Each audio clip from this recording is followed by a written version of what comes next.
Welcome to the 781st monthly meeting for EPAASM. Thank you very much for all of you who participated in our 100th year celebration back in September. And if you somehow missed some of the talks, you would like to go back and watch it.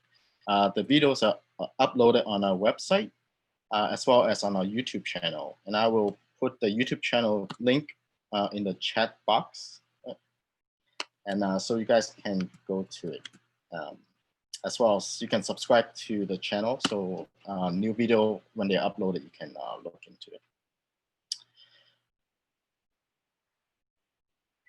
So before we go on, I'm sure you all know how to work with Zoom by now, but just as a quick refresher. So if you want to ask a question at the end, you can either use the chat box and you can type in the questions, or you can use the participant tab and then you can click this little blue hand to raise the questions, and then we can unmute you and then you can ask your questions directly. So we want to highlight that everyone should join the National ASM membership. The new year began October 1st. For ASM, you can enjoy the community within our microbial sciences. You can join the network of your peers, and there are also career professional development training and seminars available, as well as the ASM meetings and journals that's available. Everyone is moving online now, so ASM also has rich online resources. You can watch different speeches or lectures online. There are, of course, posters and as well as scientific programs. It's on asm.org/microbe online, or you can read it at microbe online. So I also want to highlight that please also join our EPAASM branch. And so we can keep bringing in wonderful speakers for our monthly meetings. So today, it's my pleasure to introduce our very own Joe Sackler from Penn. Joe received his PhD from UMass Amherst, working with Dr. Strauss, studying how microbiome really affects colorectal cancer. And he did some really interesting work into looking at also microbial populations that could be used for screening for early stages of colorectal cancer. And after that, he did his postdoc fellowship with Dr. Eric Scar. And there he developed a really exciting program looking at how dietary metal, especially zinc, alter your microbiome and sensitize you to C. diff infections. Back then when C. diff was Clostridium. Now it's changed its name. Dr. Sackler joined UPenn in 2019, and he's been continue working on the C. diff infections. And today we'll hear about the microbial cooperation enhancing C. diff pathogenesis. So thank you very much for agreeing to give your lecture today.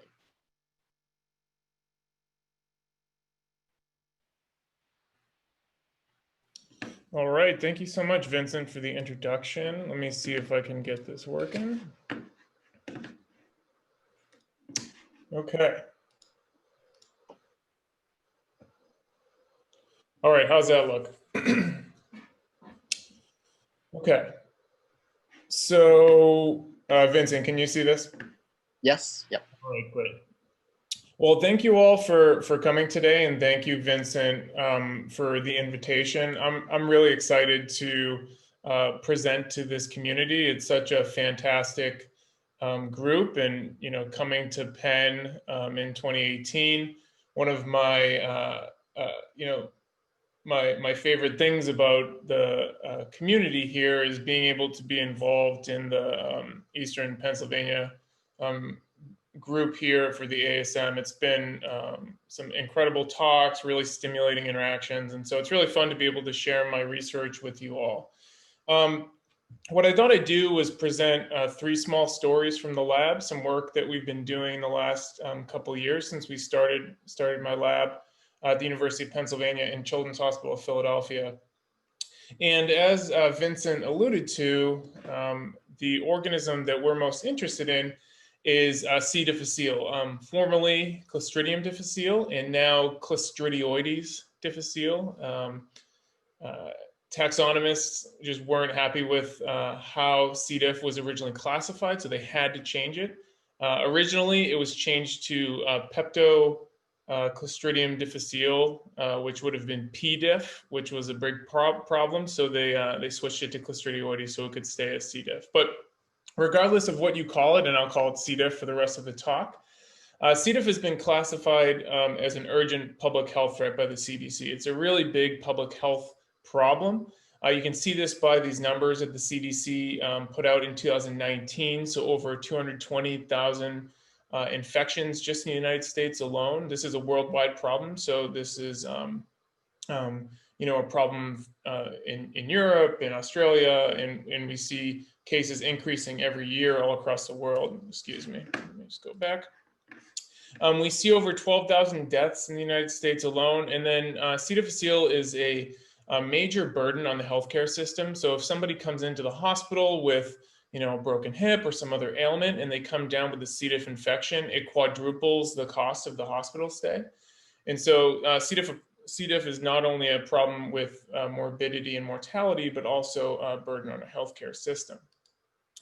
And so I've always been fascinated with C. diff infection, and this is a schematic of a C. diff infection. And I've always been fascinated with C. diff because under normal conditions, we're all resistant to C. diff infection. And that's because of our normal microbiota. So let me get a pointer here. So the collection of microbes that inhabit our gastrointestinal tract confer what's termed colonization resistance against C. difficile and other pathogens. Colonization resistance is really strong against C. diff. This is probably best exemplified by the fact that, if we take a mouse, which are resistant to C. diff, and we can take a billion spores of C. diff and gavage it into the mouse and nothing will happen. We won't get any colonization, not one C. diff spore will take hold. However, if we perturb this community using broad spectrum antibiotics, which is a primary risk factor for humans in developing C. diff, that same dose of spores will kill all of those mice. And so, that was always fascinating to me, being trained in Pat Schloss's lab as a microbial ecologist, because this is such a good example of the importance of our resident microbes in protecting us from pathogens.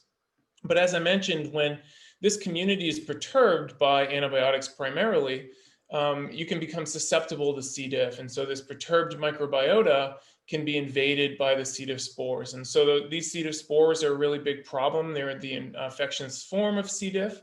They're really, really hard to get rid of and kill. They can stick around in environments, which is why C. diff is such a problem in healthcare settings. So if somebody is sick, they'll shed these spores. And then the spores will, cover surfaces, be really hard to disinfect. And then when somebody comes in with a susceptible microbiota, this perturbed microbiota, these spores can germinate into vegetative cells. The primary germinant for C. diff spores are bile acids, specifically primary bile acids. And so the vegetative cells will outgrow and they'll produce their 2 toxins, TCD-A and TCD-B, which are glucosyl-transferases that drive the manifestation of C. diff disease, which is a very severe form of colitis, inflammatory colitis. A couple things that have always, sorry, let me get here we go, sorry. A couple observations that have always been very interesting to me and kind of driven the research that I've done is that what we observe in the clinic is actually a spectrum of disease with C. difficile manifestation. And so some patients we find will be asymptomatically carrying C. diff, not showing any disease at all. Some patients will get mild diarrhea, and then we'll start seeing really severe manifestations of C. diff infection like pseudomembranous colitis, toxic megacolon, and then of course, we see mortality and death. And so understanding what drives this spectrum of disease has always been really interesting to me, because in adult hospitals like HUP, we see clonal outbreaks of C. diff where one strain will cause infection throughout the hospital. However, we're seeing the spectrum of disease, which really suggests that other factors might be involved in driving development of disease in C. diff. There's also this paradigm in C. diff infection, which is what we treat the infection with. What we treat C. diff infection with is antibiotics, which is what makes you susceptible to C. diff infection. And so there's this this problem where when we're treating patients for C. diff, they're susceptible to get C. diff again. And so we see a lot of recurrent infections, and recurrence can be seen in up to 30% of patients. But when a patient recurs, they then have an increased chance to recur again and again and again. And they get in these cycles, these debilitating cycles of C. diff infection, where they'll be on antibiotics and they'll feel better. And as soon as they come off antibiotics, they'll get sick again with C. diff infection. And the only ways to overcome that have been the use of fecal microbiota transplantation, which is a really interesting subject. And the last bit that I'll mention that, as we look at this schematic, that I've always been fascinated by is, over the last decade or two, we've been seeing an evolution in the epidemiology of C. diff infection. And so traditionally, I mentioned that antibiotics are the primary risk factor. It's the #1 cause of antibiotic-associated diarrhea. However, we've been seeing an increase in non-antibiotic associated C. diff infections. And so this is primarily seen in community-acquired C. diff infection, where over half of the community-acquired C. diff that we see, we don't have, these patients don't always have that classical antibiotic treatment prior to getting the infection. So, that suggests that the epidemiology is evolving. And if you look at this based on the spectrum and this evolving epidemiology, it suggests to me that other environmental, microbiota, and host factors may be playing an important role in addition to antibiotics in driving this disease. And so if you think about C. diff infection or any enteric infection, when you think about it, it's really multifaceted. And so C. difficile is colonizing this rich polymicrobial environment, the gastrointestinal tract. And so it's not a petri dish like how we study C. diff in the lab. There's a number of other bacteria there. They're dynamic. They change the metabolic environment. They have their own metabolism and small molecules that they're producing. And even though it's an antibiotic-perturbed microbiota, these bystander microbiota members are there, and they're impacting, how C. diff might be behaving. Additionally, we have the host and the host immune response. There's a hyperinflammatory response to these toxins, and that can markedly increase disease manifestation, cause collateral damage. Also, obviously, has the potential to clear the infection. And we know that if you look at this tripartite interaction here, we know that the microbiota can influence the host. We know that there's host pathogen interactions. And then, obviously, when we study C. diff in a tube, it's by itself, but our lab, or my lab, is really interested in understanding how these microbes might be influencing C. diff infection. This is even more complicated when you think about all of the factors that impact the gut microbiota and our gastrointestinal tract, right? Because we know that diet can have a profound impact on the microbiota, can impact our own metabolism and how our immune system behaves. And then all of the drugs and supplements that we take can impact the microbiota in this whole cycle. And so, looking at this, C. diff infection is quite complex. And in my lab has spent the last couple of years focusing on a number of aspects of this infection. And so today I'm going to tell you 3 quick stories looking at first, diet and the impact of dietary metals. Vincent mentioned this, some of the work that I did in Eric Scar's lab as a postdoc. And then I'm going to tell you a story looking at this axis here, C. difficile and the microbiota, how bystander microbiota members are impacting C. diff and how we're really interested in this axis. And then finally, I'm going to tell you about how one of the most widely used pharmaceutical drugs, NSAIDs, impacts C. diff infection. So first, I want to tell you the story about dietary zinc and C. diff infection. So the reason we were interested in dietary zinc specifically is because dietary zinc has been linked to a number of GI diseases. Specifically, epidemiology shows that zinc deficiency in children is associated with diarrheal disease. And so if you supplement zinc deficient children with zinc supplementation, you can decrease the risk and the duration of diarrhea. And so, there's a lot of evidence suggesting that zinc status and zinc in the diet and can have an impact on susceptibility to diarrheal diseases and gastrointestinal infections, presumably. Also, little is known about the impact of megadosing zinc supplements. And so I always like to joke, everyone has that friend or family member that feels a tickle in their throat. Maybe they, the allergies are hitting them. They think they have COVID-19 and they go out and they start taking tons of zinc supplements. And it's actually pretty remarkable if you read the back of these labels. I have nothing against maybe I do, but against the supplement industry, but it's remarkable what they recommend you can take in a day. It's truly mega dosing some of these supplements, and little is known what's going on there. And so, we were very interested in exploring this. And as many of you know, and I did my postdoc in Eric Scar's lab, so I became very familiar with this.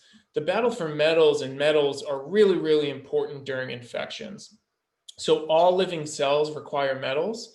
They're important cofactors for a number of enzymes. They can be structural features of proteins, and that goes throughout the tree of life. And so pathogens and our own cells require these metals. So when a pathogen invades our body, they must acquire these metals from this environment. And our bodies are remarkably devoid of free metals. So we do a really good job of sponging up these metals and keeping them away from pathogens during infection. And so this is a process termed nutritional immunity. And so here's just a cartoon showing a neutrophil in this bacillus here.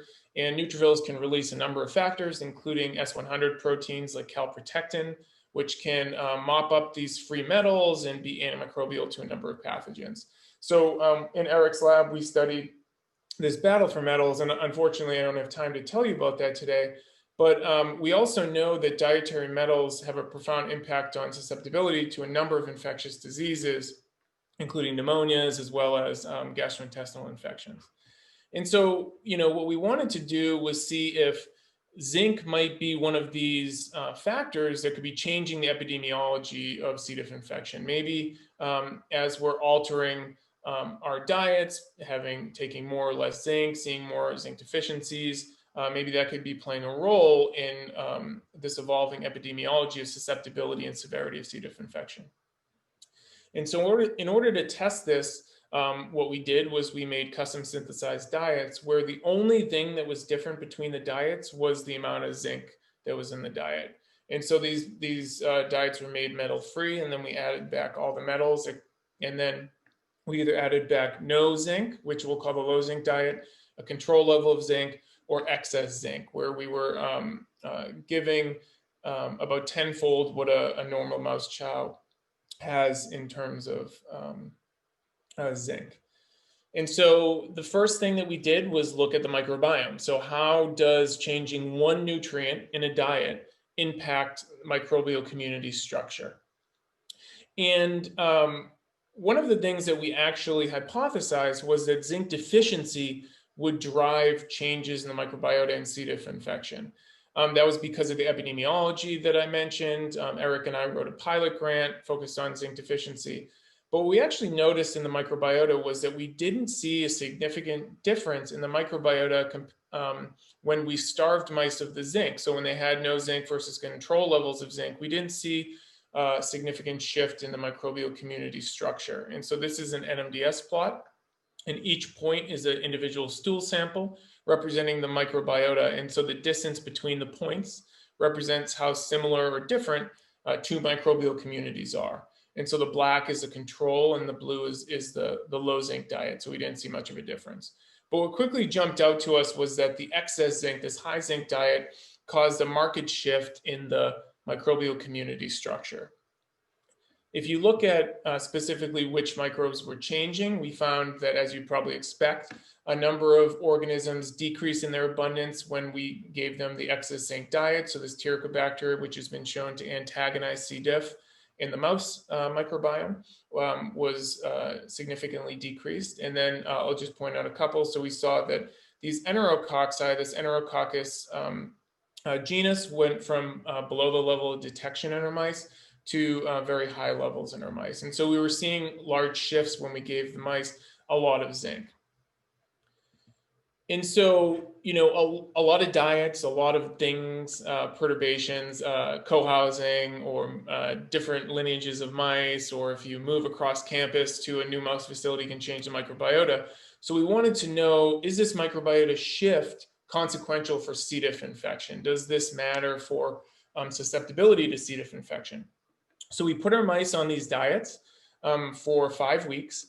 And then we gave them a very low level antibiotic perturbation. So 50-fold less antibiotics than we normally give mice to make them susceptible to C. diff. And so this low level perturbation doesn't make normal mice susceptible to C. diff, but it's just enough to push the community a little bit to see if altered diets or the change in zinc would alter the susceptibility. And when we did that, what we found is that the low zinc and controlled diet mice maintain resistance to C. diff infection. We didn't see any colonization throughout the time course of infection. However, when we put them on this excess zinc diet and then gave them that low level perturbation, we found that the community was altered in a way that made mice susceptible to C. diff infection. And as you'd expect, they have all of this C. diff. We saw a manifestation of severe disease. And so I don't have time to talk about it now, but we did some work in a postdoc in Eric's lab is continuing to do work, trying to understand what's happening to the microbiota in C. diff when you alter the excess zinc diet.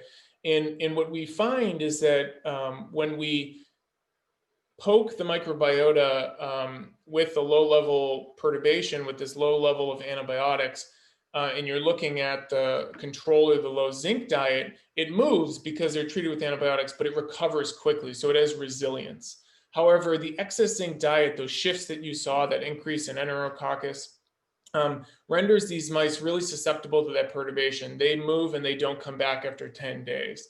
And what we think is that by increasing the amount of zinc in the system, you're throwing off the ecology and allowing bacteria that normally can't compete for this low level of zinc, like C. diff or these Enterococci, to bloom, and this throws off the ecology and renders these mice susceptible to the infection.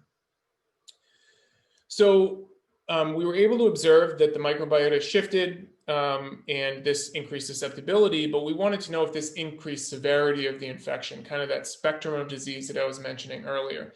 So again, we put our mice on these diets. I'm not going to show the low zinc diet for simplicity. We didn't see a difference throughout this work with the low zinc diet. It's in the paper if you want to look at it. But we infected these mice after putting them on control or high zinc diets with either 2 strains. One strain is 630, which causes mild disease in mice.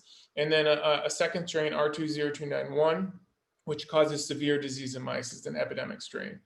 And this time, instead of that low level perturbation, we gave all the mice, no matter what diet, a high level of antibiotics to make them all susceptible. So we didn't want to know how the microbiota was playing a role in this. We just wanted to see what happens when you change the amount of zinc that's in the system.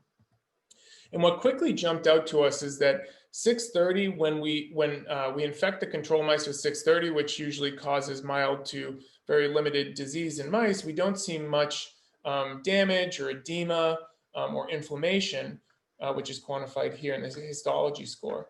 However, surprisingly, the 630 pretty benign strain causes really, really severe infection in mice when those mice were given an excess zinc diet. So you're seeing a hyperproliferative response, a lot of damage in the epithelium here. So this is an H&E stain. This would be the epithelial cell layer, and this is the lamina propria here. And so you're seeing edema, epithelial damage, and even in these arrows here, the formation of pseudomembranes, which are really rare to see in our mouse model. So really severe disease and inflammation and damage. This was recapitulated with the epidemic strain of C. diff. We see increased basal level with this epidemic strain, but we again see really severe disease and the development of pseudomembranes. And so not only does excess zinc alter the microbiota, but when there's more zinc in the system, C. diff is more virulent and pathogenic. So we wanted to know what could be happening, what might the mechanism be.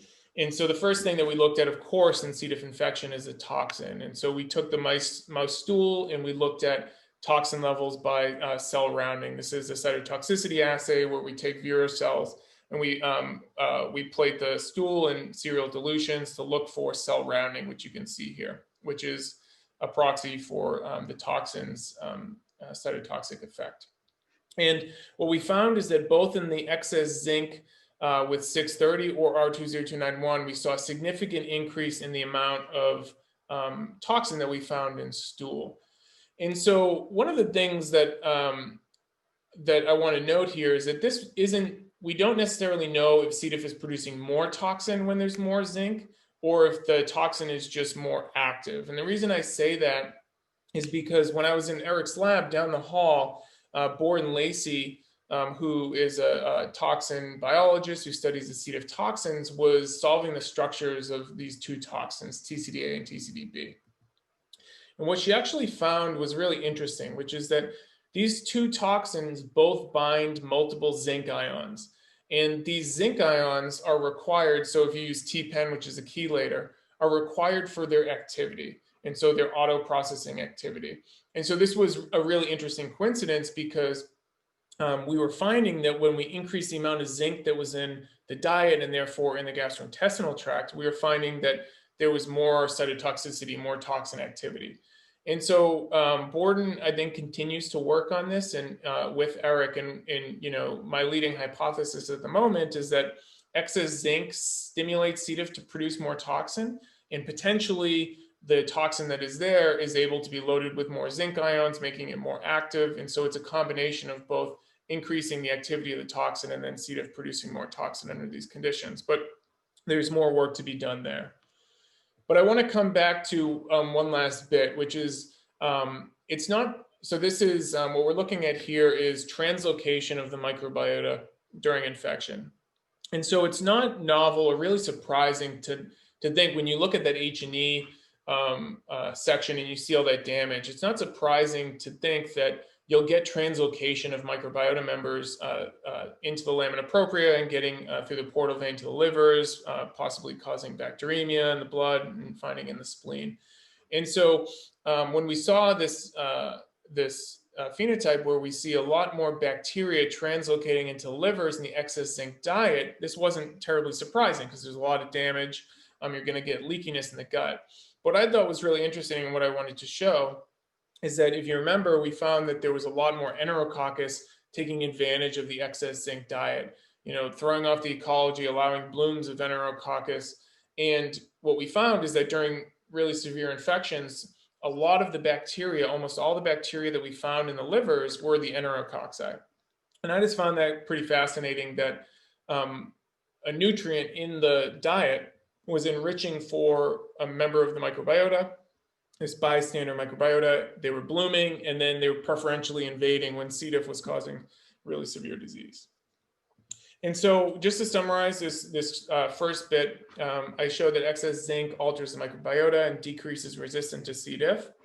And high levels of dietary zinc exacerbate C. diff infection and the manifestation of disease.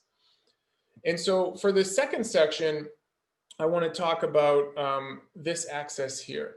And so this is work, I'm going to just quickly show some work from Arwa, and then a graduate student, a really talented graduate student in my lab, Alex Smith, looking at these polymicrobial interactions during C. diff infection.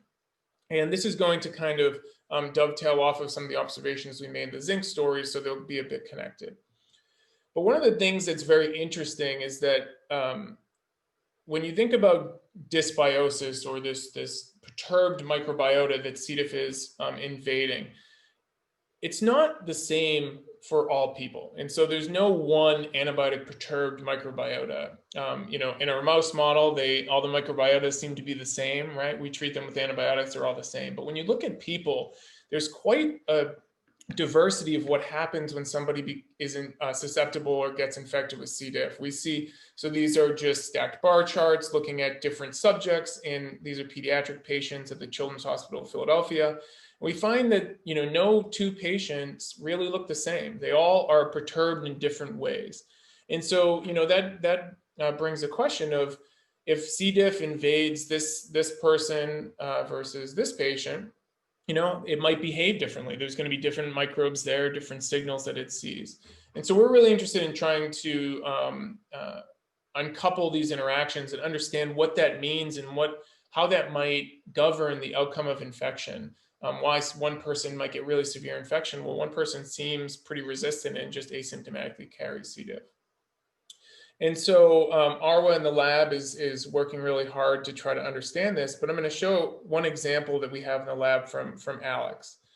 And so one of the things that Alex noticed when we began to look at different patients with C. diff infection, and so these are two groups, one group from Vanderbilt University Medical Center and one group from the Children's Hospital of Philadelphia, is that children with C. diff, and we see the same in adults, tend to have a lot more Enterococcus in their microbiota when they have C. diff compared to healthy controls. And so the Vanderbilt patients, we're looking at children with C. diff infection compared to inpatient age-matched controls. And then at CHOP, we were looking at patients that had IBD and came down with C. diff as well. So they had IBD and C. diff versus healthy controls. And in both groups, compared to both different sets of controls, we see a significant increase in the amount of Enterococcus that they carry in their microbiota. And you remember that I mentioned that Enterococcus was also highly abundant in the excess zinc diet. And so Enterococcus is a really interesting member of the microbiota. So it's a really interesting bug. It's one of these friend or foe bacteria that I've always been really interested in. And so they're common members of the healthy microbiota. So all land animals have Enterococci. So there's bird, Enterococci, elephant, turtle. Mike Gilmore at Harvard has traveled the world collecting stool samples from all different kinds of animals, and he's yet to find one that doesn't have an Enterococcus. But they're also pathogens, right? So this is the CDC antibiotic threat report. And vancomycin-resistant Enterococci are particularly problemsome for human health, with Enterococcus faecalis and Enterococcus faecium being the two most important for human health. Their risk factors for VRE, so vancomycin-resistant Enterococcus, overlaps almost completely with C. diff, so antibiotic exposure, length of stay in the hospital settings or healthcare settings, age, all associated with VRE colonization as an infection, just like C. diff. And so if you look back at our mice that were treated with these altered diets, these are now we're looking at Enterococcus CFU. So this isn't 16S or microbiome data. This is actually quantifying Enterococcus from these mice. You see that Enterococcus is highly abundant in the excess zinc diet before antibiotics. We then treat with antibiotics and infect with C. diff. And we notice that excess zinc diet, you see this very fast bloom of Enterococcus in the excess zinc diet here. But regardless if it's excess zinc or controlled diet, Enterococci do really well in the C. diff infected gut. And so you see they're just blooming really quickly during this antibiotic perturbation and this inflammation induced by C. diff. And so we're really interested in kind of understanding why the Enterococcus do so well. But regardless, you know, both in the humans as well as in our mouse model, we see that the Enterococci bloom during infection. What's interesting and kind of frustrating when you're trying to study it is that even if we try to get rid of the Enterococcus in our mice, so they're not vancomycin resistant, they're just commensals. And so when we treat them with vanc, we think we kill them all. We drop them below the level of detection. However, when we treat them with, when we infect them with C. diff, we find that the Enterococci bloom incredibly fast. Within a day or two, they bloom to 10 to the 10th, 10 to the 11th, which is just a really fast blooming of an individual bacteria. So it's you know, they do really well in the C. diff infected gut. And if you think about, you know, this is where the C. diff burden is, the hypothesis that Alex had, or the question he had was, does this matter? Is this consequential? If you have domination of Enterococcus in your microbiota, this bystander member of the microbiota during C. diff infection, does that impact C. diff infection, C. diff itself, its behavior, and its pathogenesis? And so Alex did a few really easy things. So he started modeling C. diff and Enterococcus faecalis interactions in vitro. And so he did some co-culture experiments where he simply took Enterococcus and C. diff and he mixed them together. And then he did some cross streaks where he took Enterococcus and streaked it down, and then C. diff and streaked it through it, which allows us to look at what happens when they mix versus when they're individual by themselves. And then just observed colony morphologies. And the first thing that he observed was this really remarkable change in colony morphology and phenotype. And so this is C. diff R20291 grown by itself. This is Enterococcus faecalis strain OG1RF grown by itself. And then this is what happens when you mix them. And so what we find is that the Enterococci kind of stay in the middle here, whereas the C. diff grows outward in this filamentous type phenotype, this flowering phenotype, which is really interesting and cool looking. Interestingly, when you mix C. diff, another virulent strain, VPI, with the same strain of Enterococcus, this strain reacts in a more dramatic way to Enterococcus. And so the Enterococcus is here and the C. diff is in the darker, so the Enterococcus is white and C. diff is in the darker pale color. And in this case with VPI, we actually find that the Enterococci, which are non-modal, they normally won't move, hitchhike across the plate with C. difficile. And so obviously Enterococcus is changing how C. diff grows on a plate. And in some cases, they're interacting in such a way that Enterococcus is catching a ride with C. difficile across the plate, which is really interesting and something that we're digging into, trying to understand what's happening. And I can talk about that at the end. And so what Alex noted when he did the cross streaks is that when you see the C. difficile streaked through the Enterococcus, which is the Enterococcus, this is the C. diff, you see this mixing, and that causes the filamentous phenotype that we observed when we mix them in macro colonies. However, this part of the streak is C. difficile that hasn't seen Enterococcus physically, but to a certain distance, you see this induction of the filamentous phenotype. And what this suggests is that Enterococcus is inducing this alteration in C. diff morphology by producing something that's soluble. So it's not contact dependent. It's something that C. diff is sensing to change its morphology. And we can show this in a different way by doing proximity assays where we increase the distance of these two organisms. So this is Enterococcus and this is C. diff. This is each of them by themselves here. And as you increase the distance, you can dilute out this phenotype. And so this suggests that Enterococcus produces something that's soluble, that's changing how C. diff behaves and alters its morphology. And if you've ever seen Rita Tamayo at UNC speak, this morphology looks a lot like, and we think it is driven by phase variation. And we're working with Rita now to try to get to the bottom of how C. diff is sensing Enterococcus and how this might be tuning phase variation in C. diff to alter heterogeneity in the population and potentially be a player in how C. diff is behaving in the gut. So if you zoom into these proximity assays, one of the things that we noticed is that C. diff actually will grow in a filamentous phenotype towards the Enterococcus colony. And if you look here closely, you can kind of see this ruffling at the edge. And what we did was, you can take this part of the Enterococcus colony and do a gram stain, and you actually find C. diff in the Enterococcus colony, suggesting that C. diff is moving, growing across the plate into the C. diff colony, and they're interacting. And so if you look at electron microscopy, you can visualize this. So this was C. diff plated 2 centimeters from Enterococcus, and then we imaged at that ruffling interface of the Enterococcus colony. And you find these bacilli, these long chains of C. diff, are closely interacting with the Enterococci, and they're making these really intimate biofilm-like structures together.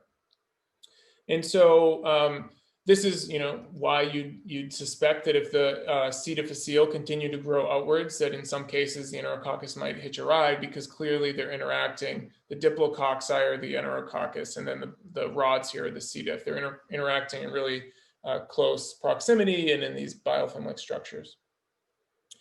And so once we saw that it looked like they were making biofilms, we wanted to step back and do some traditional biofilm assays. And so using 96-well plates and just classical biofilm on plastic assays, we grew C. diff by itself in biofilms or in co-culture with Enterococcus. And they make these biofilms nicely together. You can see in these solid dots, this is C. diff by itself, and this is C. diff and Enterococcus grown together. And what's interesting is that when we treat these biofilms that are washed, so we're getting rid of the planktonic fraction, with vancomycin, we can kill almost all of the C. difficile with the vancomycin treatment, the main frontline antibiotic for C. diff. So you can kill 99.95%. However, when C. diff is grown in a biofilm with Enterococcus faecalis, we actually have a hard time killing it with vancomycin, suggesting that Enterococcus biofilms or the combination co-culture biofilms are conferring some kind of resistance to vancomycin treatment. And so vancomycin is a big molecule, so we're trying to figure out exactly what's going on. Is this the exopolysaccharide biofilm structure that's not allowing vancomycin to penetrate, or is it something else that's happening in this interaction to confer this resistance to vanc? But this is specific to Enterococcus and C. diff biofilms because when we do this with E. coli strains, we don't see robust protection. And so this isn't simply just dual species biofilms conferring protection. It's something seems to be relatively specific to the co-culture biofilms. And so we wanted to know, we see when we put these two bacteria together, we're seeing a lot of changes in biofilm formation. So we wanted to know, is this happening during infection? And so this is fluorescent in situ hybridization, looking at Enterococcus in green and C. diff in purple. And we see in the lumen here, so this is a lumen, that these two organisms are co-localized. So, they're very close to each other, they're interacting. And we also see formation of these biofilm-like structures closely associated with the epithelium as well. And so we think that these biofilms are forming during infection as well. And so the last bit that I'll talk about for kind of phenotypic assays that Alex was looking at is the most important for C. diff virulence, which is the toxin. And so what Alex did is a number of things. So I'm only showing supernatant data here, but Alex has grown Enterococcus, a number of strains of Enterococcus isolated from C. diff patients, faecalis, faecium, all with C. difficile grown together in culture. Or he's been able to actually take the Enterococcus faecalis spent supernatants, filter out the Enterococci, and then spike in those supernatants into C. diff cultures. And in all of those cases, Alex reproducibly sees that Enterococcus dramatically increases the amount of toxin that C. difficile produces. And so this is based on ELISA here on the left, or cytotoxicity assays looking at the activity of the toxin on the right.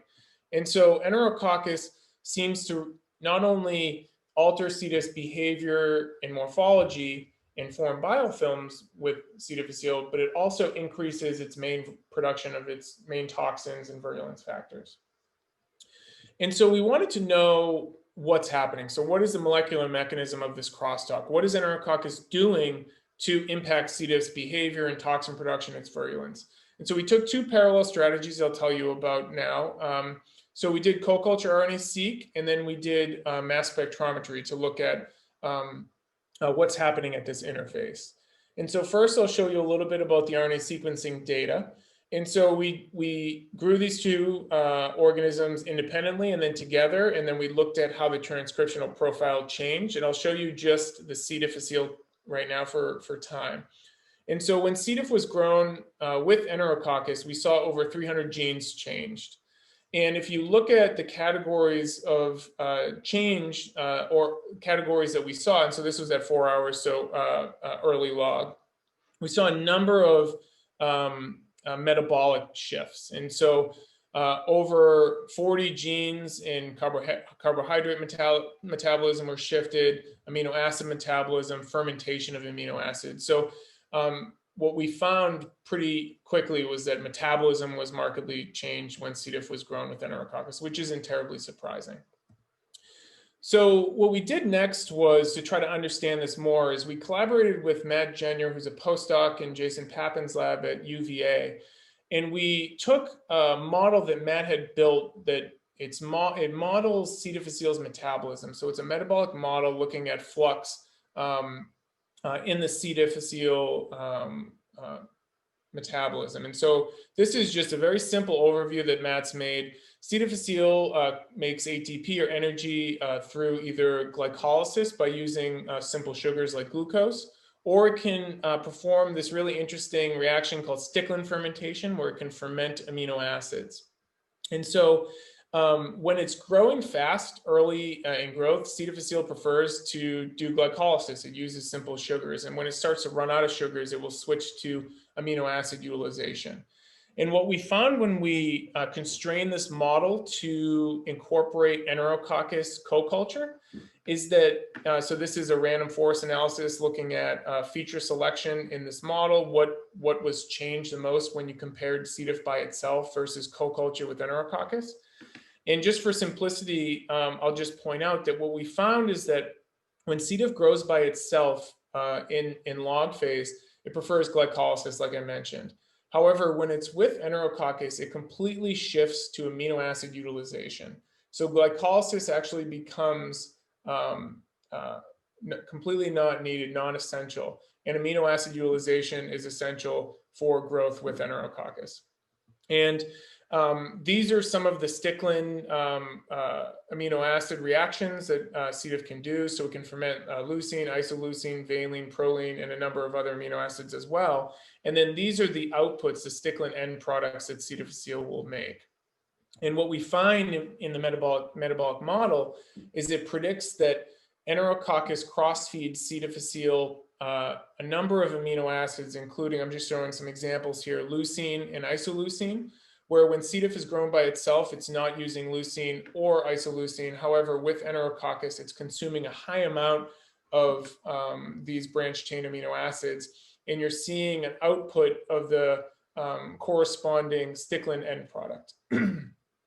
And so what's really interesting is that, and surprising, is that the metabolic model actually predicts that when C. diff is with Enterococcus, in getting all of these amino acids, it's actually more fit. And so this is the predicted doubling time when it's by itself versus when it's with Enterococcus. And so Enterococci are restricting C. difficile of simple sugars because they're growing really fast. They use simple sugars and they're providing these amino acids. And that actually creates an environment where C. difficile is growing faster. Its doubling time is decreased. And so knowing that amino acids were important, we did targeted metabolomics looking at amino acids. And just to show you one example of this that jumped out to us was arginine and ornithine. And so what we found is that when Enterococcus is grown in rich media, it uses a lot of arginine and then pumps out ornithine. And this is indicative of the arginine deaminase pathway in Enterococcus. So the way that Enterococcus uses arginine is that it takes in arginine and breaks it down into ornithine and carbon dioxide and ammonia to make ATP. And how it brings in arginine is through an antiporter. And this antiporter brings in arginine and exports ornithine in a 1-to-1 ratio. And so when we saw this, we were like, oh, okay, so it looks like Enterococcus really prefers arginine and starves C. diff of arginine while providing high levels of ornithine, this other amino acid. And when we knock out this antiporter, we can completely reverse this. So we can make it so that Enterococcus no longer uses arginine for energy and no longer provides ornithine into the media. And what we found is that when we knock out this ARCD gene, which is bringing in arginine, we actually reverse this enhanced toxin phenotype. So the ability for Enterococcus to use arginine is central to its ability to enhance C. difficile's toxin production, which is really interesting and exciting once we found this. And so Alex was very excited to see this. And so what this suggests is that either arginine restriction or ornithine cross-feeding is important for Enterococcus's ability to enhance C. diff's toxin production. So to test this, Alex next did an experiment where he grew C. difficile and then by itself, and then measured toxin, or when it was grown in the presence of Enterococcus spent supernatant. And what you see is that there's an enhanced toxin production when it's with Enterococcus. However, when Alex supplemented with arginine, you completely reverse this phenotype. And so what this suggested to us is that the ability of Enterococcus to starve C. diff of arginine during growth is enhancing C. diff's toxin production. And so this has been reported in the literature before, where arginine restriction is associated with increased toxin production. The mechanism isn't known, but one of the things that this is suggesting to us is that arginine sensing by C. difficile and restriction by members of the microbiota like Enterococcus might be central to toxin regulation during infection. Alex was not able to show that ornithine was impacting toxin production. He's still working on it now. So it seems that it's largely driven by restriction of arginine, but we went back to our models, and what we found is that C. difficile is predicted to be taking in tons of ornithine when it's with Enterococcus. And ornithine can actually be broken down to proline, which is then fermented by C. difficile for fitness. And so what we think is happening is that Enterococcus is restricting arginine, which is turning on a signal for C. difficile to produce more toxin, but Enterococcus is concurrently providing nutrients, amino acids, ornithine, branched chain amino acids like isoleucine and leucine, and it's creating this perfect balance where C. difficile is fit and growing really well, but also receiving signals to produce more toxin. And so this is creating this perfect storm of pathogenesis for C. difficile. And so the last bit I'll show you for this section, which I might have to end on for time, is some imaging mass spectrometry. And so imaging mass spectrometry is a method that we use in the lab where we can take a tissue section, or we can use colonies as well. I didn't show any colonies, but we do a lot of work with colonies. And we can take these tissue sections or colonies and spray a matrix, a multi-matrix, over the tissues. And then we raster a laser across the tissue to pixelate it. And then each pixel is desorbed into a mass spectrometer where we get a full mass spec readout that we can then overlay in 2 dimensions to look at signals, so mass to charge ratios, or we're looking specifically at metabolites in the lab, and get spatial information on these metabolites during infection or during interactions in a colony. And so we did this with Zika during infection. And so first I'm going to start backwards here. Sorry about that. I'm going to show you the H&Es on the right. So this is a C. diff infected cecum. And where my laser pointer is here is the lumen. And so this is where all the bacteria will be. This is where C. diff is housed. And then this dark line here is the epithelium. And so this H&E stain is highlighting the epithelium here. And then you're seeing the lamina propria and all of the edema here. And so this is host tissue, and this is the lumen here. And so what we did was we imaged either uninfected or these infected Zika, and we looked for ornithine and arginine.